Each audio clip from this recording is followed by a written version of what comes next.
ShareTweetFormer Vice President Joe Biden made his debut as a presidential candidate. The 76-year-old Democrat held his first rally in Pittsburgh, and it was one hot mess as he sounded potentially intoxicated, slurring his speech badly. The shocked crowd looked on as he tried to articulate simple words.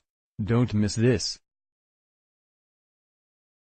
President Donald Trump's nickname for the former vice president is Sleepy Joe Biden. However, after his debut rally in Pittsburgh, the president might want to change that to Drunk Uncle Joe. Whatever was causing Biden to slur his words so badly is a mystery, but that didn't change his overall message, which came off just as bad as the words he butchered. Biden, who turned 77 this year and will turn 78 before the next president is sworn in, stumbled over words in Pittsburgh, lost his train of thought, and slurred phrases to a point where you could not even understand him, Breitbart reported.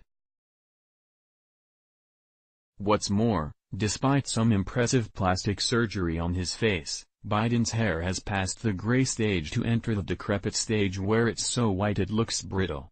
Biden repeatedly stumbled and slurred his way through his brief, 27-minute remarks in Pittsburgh.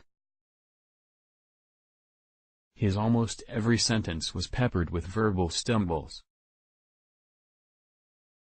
He opened, "I want to thank Rich Fitzgerald, the county executive for, the Balladani, the Allegheny County executive for being here. The country wasn't built by Wall Street, bankers, CEOs, and and hedge fund managers," Biden stammered during what was supposed to be a headline moment. At various points, he stumbled over words like dignity, successful, and hospitals.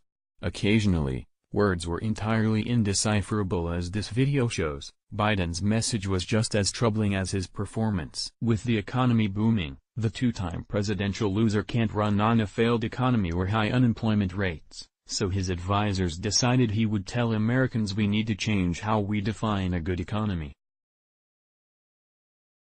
"I think we have to rethink how we define what constitutes a successful economy," Biden said. What? No wonder he sounded drunk. Look, you can't change the math. You can't say America is struggling when unemployment is at its lowest rate in 60 years. You can't say the stock market breaking records is bad for Americans. Not only was Uncle Joe sounding intoxicated, but his message was also as ridiculous as he sounded. Breitbart's political analyst John Nolte hit the nail on the head in his assessment of Biden's epic failure as a candidate. Age is not a factor in presidential politics. Vitality is. Virility is. If you still got it, you could win the presidency in your 80s, said Nolte. The problem for Biden is not the number 76, it is that he is no longer the Joe Biden we remember, who was never all that impressive, who was never a good presidential candidate, but he was not this guy, was not an old man past his prime looking to hold on when he needs to get out of the way. I have a very simple philosophy about presidential elections, at least in the television age that began with John F. Kennedy in 1960. The alpha male always wins. An economic crash could end that streak, but if you look back you will see that this is how it has always shaken out, Nolte concluded. And a roaring economy always wins. Americans see Biden and right away they think of the Barack Obama years. No one wants to go back to high employment, millions on food stamps, and a failed foreign policy. Biden looks washed up and sounds washed up. He has no real message. Now, the mainstream media will tell you Biden is ahead of Trump in the polls.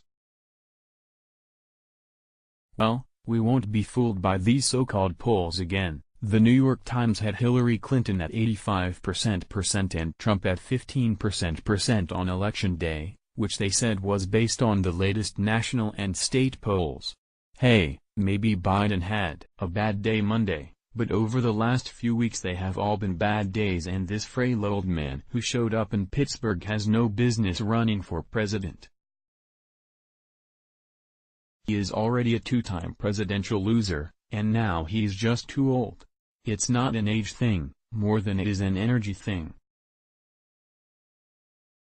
Trump has the energy edge along with keeping his promise to make America great again. Share tweet.